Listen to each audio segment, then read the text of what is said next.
Hello everybody, welcome to the episode number 10 of Take It EV. 10.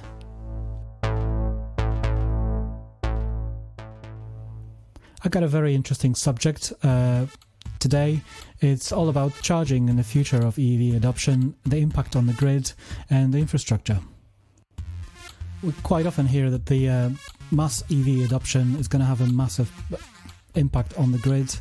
It's going to cause our lights to flicker in the evening and it's going to cause all sorts of doom and gloom, and that nobody's looked into it, and why would we even go this way? Well, as you might have guessed, somebody's actually looked into it, and there's a lot of knowledge and information in that area. Better yet, the results are actually public, and you can read them, and you can talk to people involved in the project. And today's interview is going to be with such a person. She's been dragged into the EV ownership, and has been since an EV advocate and a great person to talk to. So I don't know what else to say. If you're interested in knowing what happened and how the studies have been conducted and what the results were, and if you want to hear all the details and find out, better yet, if you want to know anyone who actually is an EV adoption skeptic, send them our way and let them listen to this episode. Without further ado, this is the interview with Joe Noel. Jill Noel, welcome to Take It EV. If you could just tell us, how did you find yourself owning an electric car, and what do you have to do with this whole EV thing? Yeah, sure. Thanks so much, Greg. And firstly, thank you so much for inviting me onto your podcast. Really, really happy to talk with you today. My love of all things electric vehicle related started back in 2012. So I started working back in 2012 for a company called EA Technology, a power engineering company based just outside Chester, which is where I spend most of my time. I live just outside Chester in the northwest. And they were working with one of the distribution network operators, Scottish and Southern Electricity Networks, to try and understand what impact, if any, clusters of electric vehicles would have on our local electricity networks. With that in mind, and bearing in mind that back in 2012 there was really only the Nissan Leaf that was a truly viable electric car back in those days, we set up a project called My Electric Avenue. And I was responsible for setting up clusters of electric vehicle drivers to look at what impact a few electric vehicles charging on one LV feeder, so that's within one or two streets of each other, might have on that network. The project was very successful. We established 10 of these clusters with 10 Nissan Leaf drivers in each cluster. And we started to understand that, yes, across a number of local electricity networks across Great Britain, there will be an impact when electric vehicle penetration reaches between 40 to 70% across about a third of GB electricity networks. One of the really great things about that project was that we also tested a very early and simple demand control technology called Esprit. And that managed people's charging across the tea-time peak and across the sort of the nighttime period to alleviate the impact of a number of electric vehicles charging at the same time. And it was the first project not only to test that kind of technology, but also to try and understand how customers, how electric vehicle drivers might accept having their charging remotely managed effectively. So it was a really kind of pioneering project back in the early days of electric vehicles. So really, my love of electric vehicles stems from that project, and I feel very grateful to have had that experience. And of course, that it was around that time, back in 2012, 2013, that I first sat in and drove an electric car, and that was the Nissan Leaf. And I remember at the time thinking, firstly, is it on? And then secondly, wow, this is really great. You just put your foot down and it goes, and it was brilliant. And I'm sure I came out of that car with, a big EV smile on my face. And I thought, this is it. I'm sold on electric cars. Not only are they great for the environment with zero tailpipe emissions, once you've actually got hold of one, they're incredibly cheap to run, beautiful to drive. And, that was me. I was sold on the electric vehicle idea. Wow, that's quite an introduction into the EV world. It looks like you've been dropped into the deep end of the EV ownership. Yeah, absolutely. I think it was day 2 in that particular job that somebody put a piece of paper on my desk and said, can you fill out this expression of interest? We'll try and secure some funding. And that became this incredible 3-year project that, it was incredibly exciting to work on. But I was involved in a lot of electric vehicle test drives during those few years. They were all with a view to establish these clusters of electric vehicles for the My Electric Avenue project. And the number of people, the vast majority of those test drivers had never sat in an electric car, never mind driven one. And all bar none came out with the big smile on their face, And I remember one particular person from somewhere in the New Forest. He had clearly owned a lot of beautiful cars in his lifetime. He had a test drive in the Nissan Leaf, and he got out and he said, that beats the DB7, an Aston Martin DB7. Maybe not aesthetically, but for the drive experience, it really does. And that was quite an incredible thing to hear. That's very interesting. It certainly beats the DB7 off the line, the little Nissan Leaf. That has to be said. Yes. Yes. So since then, obviously, there has been a lot of growth in the EV world. Loads of new owners, loads of the community has grown massively. Have you noticed any shifts, any changes in the questions you've been asked, and any positive changes since? I think there has, Greg. Going back to 2012, I think, a small number of electric cars available to buy or to lease. The project that I worked on after My Electric Avenue was Electric Nation. And that was a really large smart charging, domestic electric vehicle smart charging trial that is concluding this year. And I think when we started Electric Nation back in 2016, there were about 40 makes and models of EVs available, including plug-in hybrids. I absolutely loved taking part and going to Fully Charged Live in June this year. And at that extravaganza of clean tech and electric vehicles, they had about 100 makes and models of electric vehicles, wow. Both pure and plug-in hybrids available to have a look at, and some to test drive. And that's just incredible, isn't it? And we know that automotive OEMs are bringing out new makes and models all the time. When I speak to people, obviously, years ago, they were very new, very new technology. And there was a lot of concern about range. Range anxiety was all the rage, if you like. And also anxiety about the lifetime of the battery. Well, on the battery front, from my time working on My Electric Avenue with Nissan, then Nissan back in, I think, 2013 extended the warranty on the battery from 5 to 8 years. So that was a really clear indication even back then that certainly Nissan had no concern about the lifetime of the battery. And I think that is playing out to be absolutely true across industry now. On people's perception of range, the new makes and models of electric cars easily have 150 miles plus worth of range. And we know that still people in the UK certainly only drive on average about 25 miles a day, something like that. And then the occasional longer journey, which takes a little bit of pre-planning, of course. So I think the range anxiety perception is dissipating, but I think it probably still exists.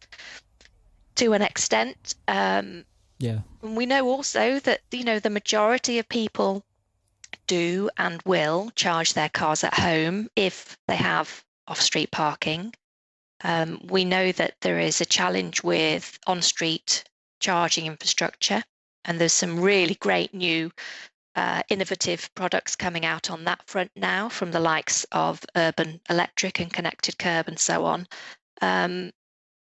I think, when I speak to people, when I speak to friends, and I give as many people as possible a test drive in my Nissan Leaf, just to give them an idea of what it's like to drive an electric car, because I think it's when you get people actually in them and driving them that then they realise that what a great car it is. Never mind that it's electric, it's just a brilliant vehicle to drive.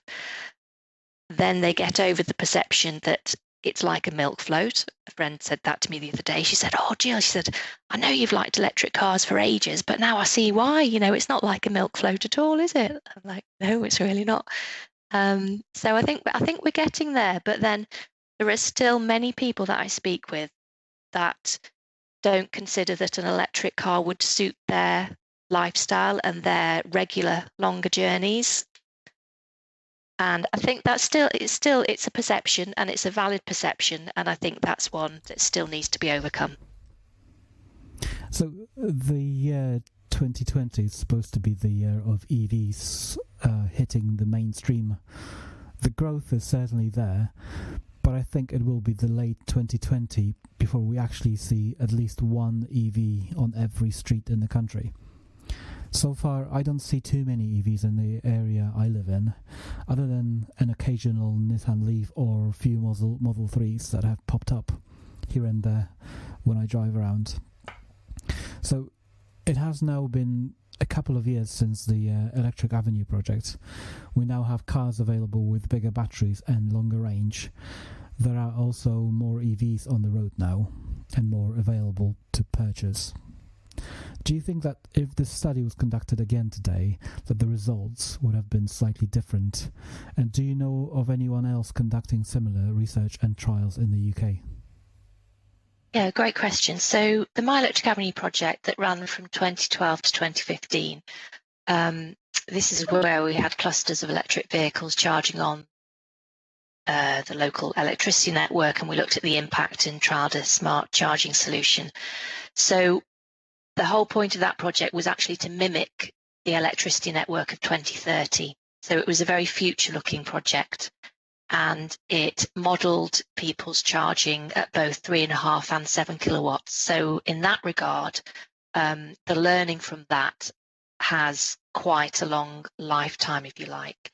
The Electric Nation project that followed My Electric Avenue advanced the learning from My Electric Avenue in that it looked to understand how smart charging was acceptable not only to EV drivers but also to the vehicles, a wide range of makes and models of EV and plug-in hybrid. So that was a big difference with Electric Nation.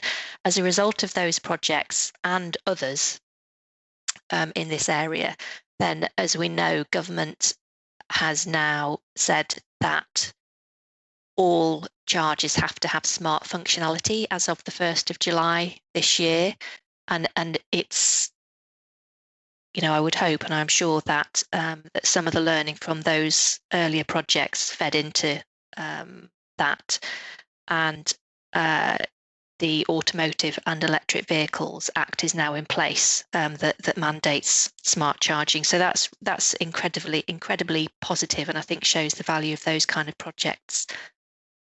On sort of the new project front, it is not directly related to the earlier projects that I've worked on, but for the last year now, I've been working for a company called Electrolink, and we are essentially the UK's energy market data hub. So we manage a system, the data transfer service, that facilitates all the data flows that underpin the operation of the retail energy market.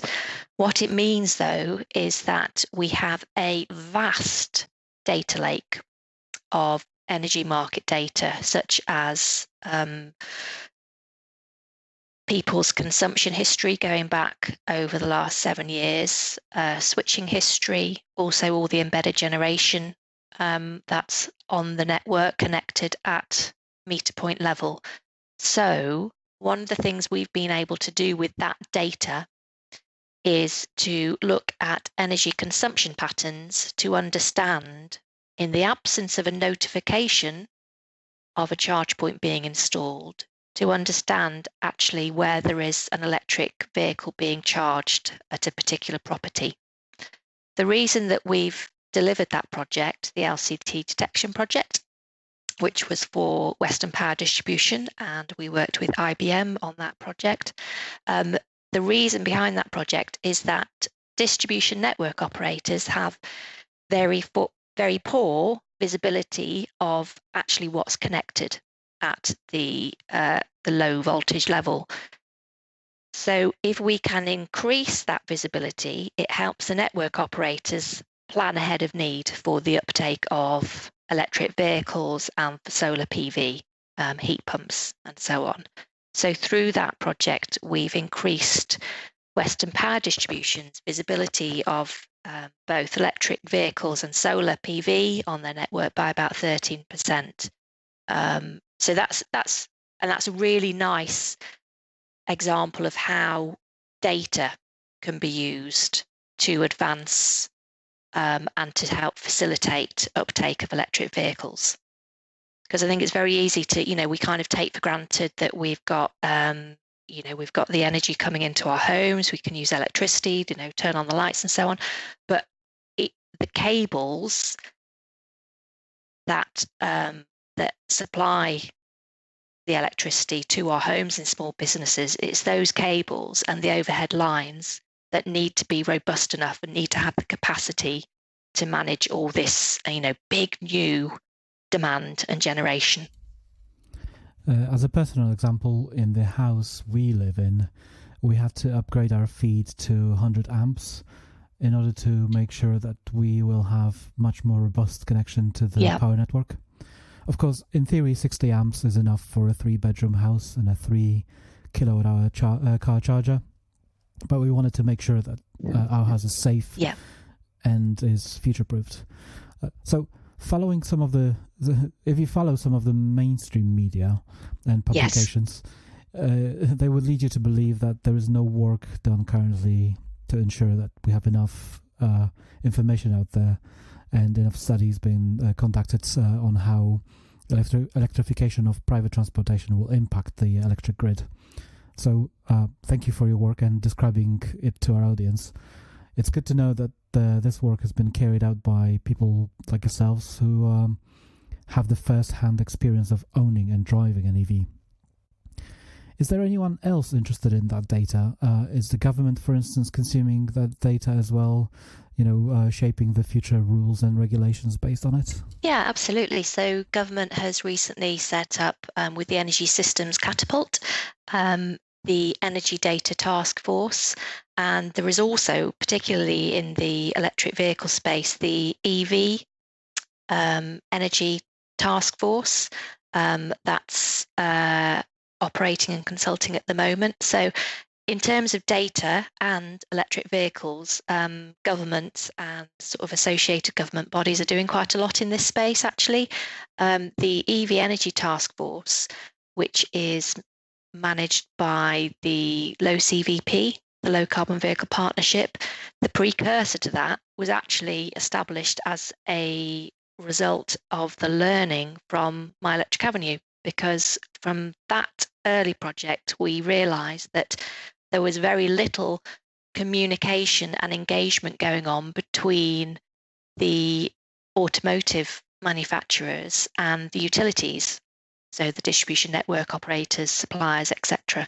So we set up the EV Network Group with the support of the Low CVP and with OLEV and other very, very relevant bodies from government and industry. That then morphed into the EV Energy task force that is fully supported by government and has done a lot of work to understand how the automotive sector and the utilities and energy and data and so on can really pull together to make sure that, the UK encourages innovation in the area and certainly does not act as a barrier to the uptake of EVs. It facilitates the uptake of electric vehicles. Okay, that's good to know. I'll get a few people angrily tweeting at me if I didn't ask about the vehicle to grid. Did you guys take that into account with the My Electric Avenue research? Well, not with My Electric Avenue, actually. I think it was a little bit too early, but with Electric Nation, so that's the project with EA Technology and Western Power Distribution and others such as Drive Electric were involved in that. So Electric Nation has looked at vehicle to grid. There's a brilliant smart charging and vehicle to grid test rig at EA Technology. So Electric Nation has certainly looked at vehicle to grid, and it managed to source a viable single phase compliant vehicle to grid unit. Since then, or in parallel with that, Innovate UK, as we know, funded, I think, £30 million worth of vehicle to grid projects, some of which are looking to establish the business case for vehicle to grid. I can see that it will work for fleets of EVs. At a domestic level, I am yet to see the business case stack up, but I think it's a viable proposition certainly for fleets. Yeah. And I think there are a lot of companies, not least of all suppliers, actually, that are doing a lot of interesting work in the V2G area at the moment. I'm only aware of the OVO technology or OVO Energy company actually installing the vehicle to grid chargers. I had a chap from not far from here who is owner of Nissan Leaf on the podcast.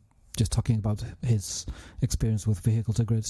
He doesn't have solar panels, but he's got a charger installed by OVO Energy at his house, and he's part of the sort of pilot program that they've been installing those chargers at their customer houses.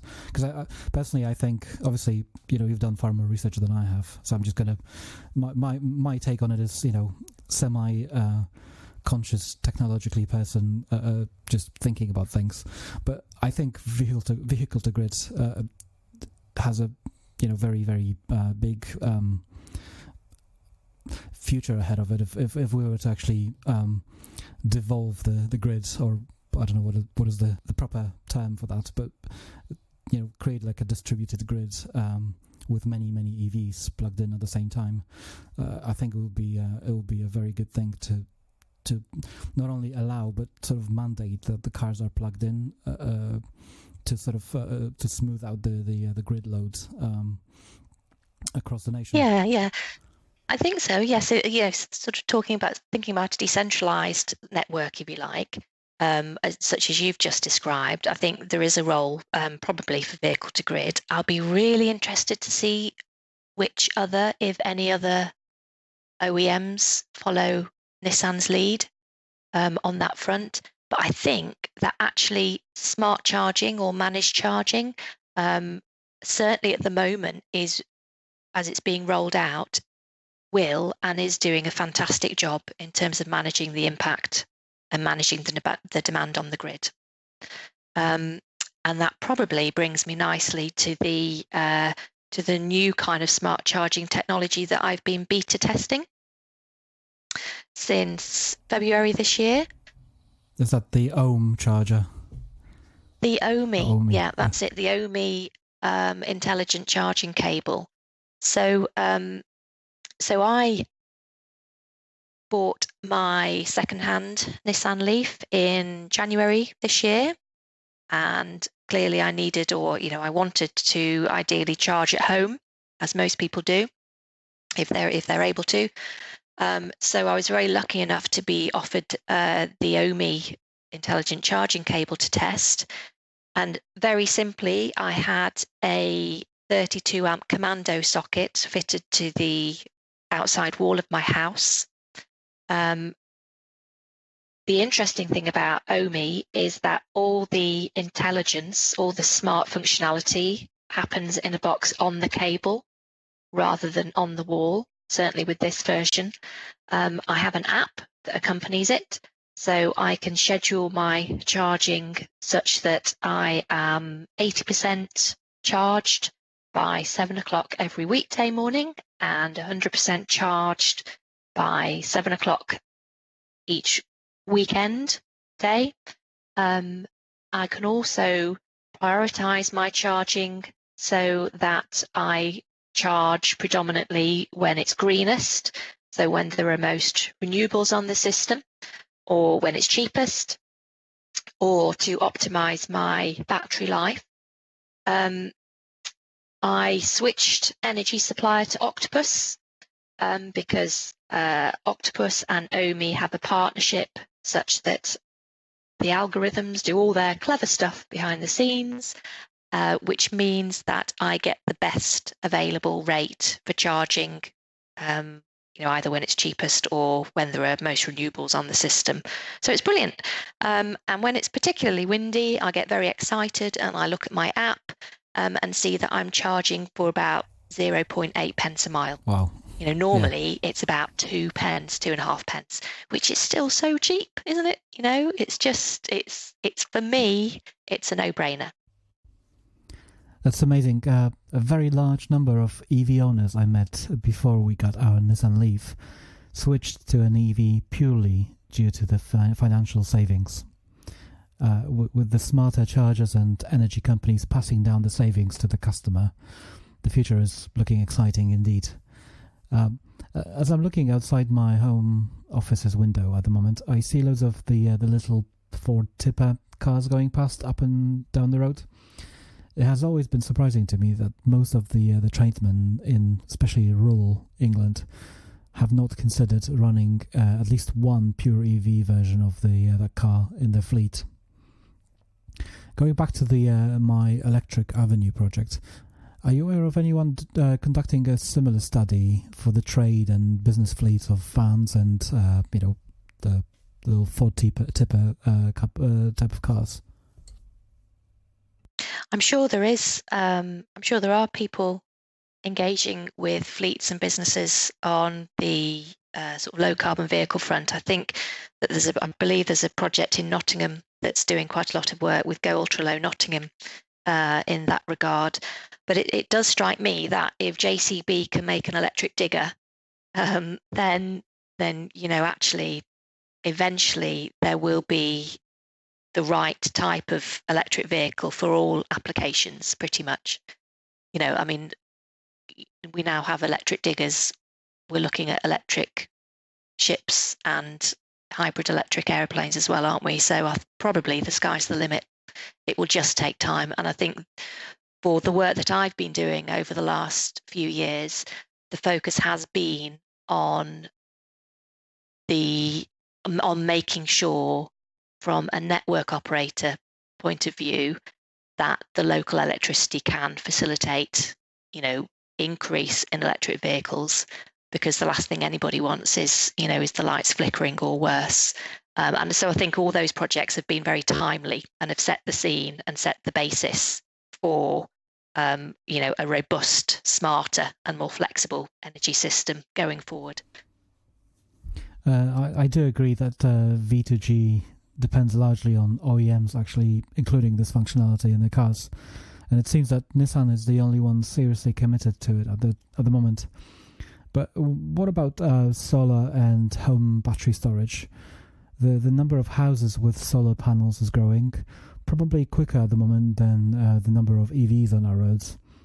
I often wonder what is the impact of me having solar panels on our roof when we are not home.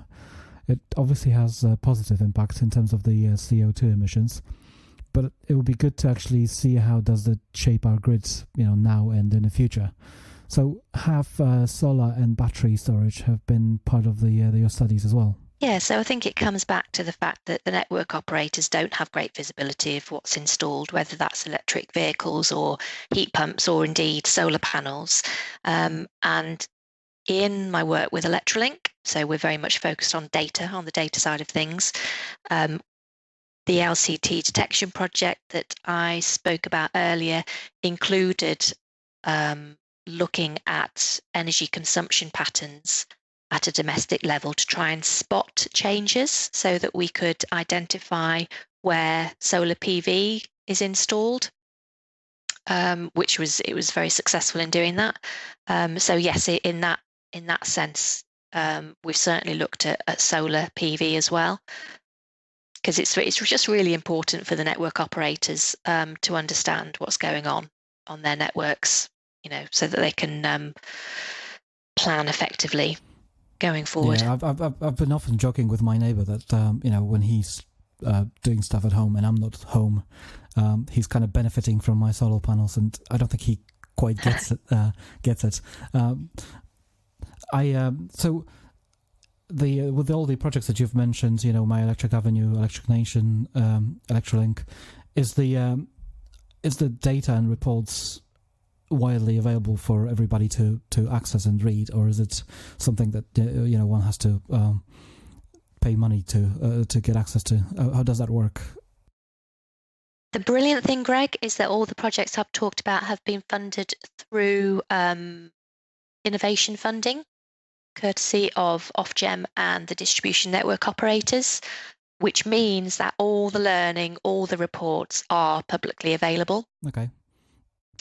And the close down report is due to come out any day now, actually, for the LCT detection project, so I will send you a link and I will circulate a link on that across social media, of course. And also Electric Nation has just reported, actually, the week before last. So all the reports from that project are on the website, and the same for My Electric Avenue. And in fact, a lot of charging and behavioural and driving data is also publicly available from those projects. Do you guys also have data? Because obviously, like cars like our Nissan Leafs have telemetrics in the car, and I'm sure it sends that to Nissan. Because I can access it through my app, but I'm sure more detailed data is actually, stored somewhere in the cloud. And do you guys have access to that from Nissan as well, and from other car manufacturers? Not as far as I know. Okay. Not as far as I know. That would be quite nice to have, wouldn't it? So, lastly, I'm pretty certain that every car manufacturer out there has at least one secret project on the books, which is a fully battery electric vehicle, ready to be launched at any moment, just waiting in there. And of course, I'm sure they have their own reasons for not releasing them at the moment, and we would like to, of course, see all of them appearing as soon as possible. Some have announced or soon will be bringing one to the market, and there are many who have them already for sale, of course. So with the upcoming wave of EVs being introduced to the market, and now and in not so distant future, more and more people owning the first electric car ever, do you see any gaps in the market, any technologies required, anything that should happen, which would help and improve the future of the EV adoption? In terms of technology, I think there's already a lot of interesting stuff going on with on-street charging, and I think there's still plenty of scope for more innovation around that.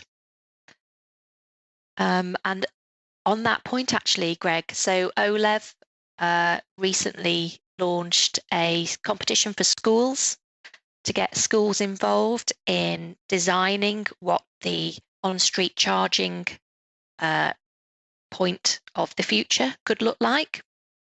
So I think that's really interesting that OLEV is getting involved and really, really encouraging, students to get involved in shaping the future of electric vehicle charging infrastructure. And I was really, really pleased to try and help that in a little way through EV Clicks. So EV Clicks started off as a Twitter account that I set up back in February, just encouraging people from all around the globe to donate their electric vehicle and electric vehicle related photos. I very quickly set up a website to house the library of electric vehicle photos that were coming through. And the idea of that, it's an open, a free resource of images for use by schools, by communities and projects and small businesses, all to try and help the transition towards electric vehicles and a low carbon future. So I was really, really pleased that the OLEV used some of those images from EV Clicks in their schools competition call. But I would say as well that if you haven't had chance to have a look at EV Clicks already, do take a look on Twitter or on the website. Yeah, I'll put the link in the description. It's like a photo bucket, but for EV related images, right? Yes, that's right. Yes. And I do need to, and I've had a brilliant offer of support actually, Greg. I do need to sort of go through and tag and organise all those images, because the response has been brilliant actually. So I'm very, very thankful for that. And the brilliant thing is that the photos are actually being used, which is exactly, why I set it up in the first place. Yeah. It's I often need images when I'm putting together a podcast. It's good to know that there's somebody somewhere else, especially if you're writing a blog or you're putting together a presentation. It's good to have a resource out there. I don't know if there's anything else you would like to mention. I don't think so, Greg. I might well think of something when we've finished talking. Yeah. But it's been a really, really interesting conversation, and I appreciate it very much. Well, thank you for giving me some of your time, and hopefully this will be very interesting to loads of people. It certainly has been for me. I've been in the sort of EV community for quite a long time, even before I got my car, when I started researching it. But I've never heard of some of the projects that you've been involved in. So, and you don't hear from people like yourselves on sort of on many podcasts. So I'm hoping this is going to be interesting to many people. Thank you very much. I hope so too.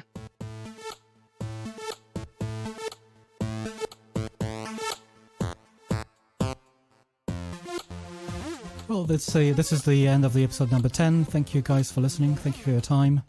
And as always, please do get in touch with us on the Twitters at TakeItEV, Facebook, facebook.com/TakeItEV, or email at takeitev@gmail.com. And if you've listened so far, at least say hi on Twitter. Bye-bye. Take it easy.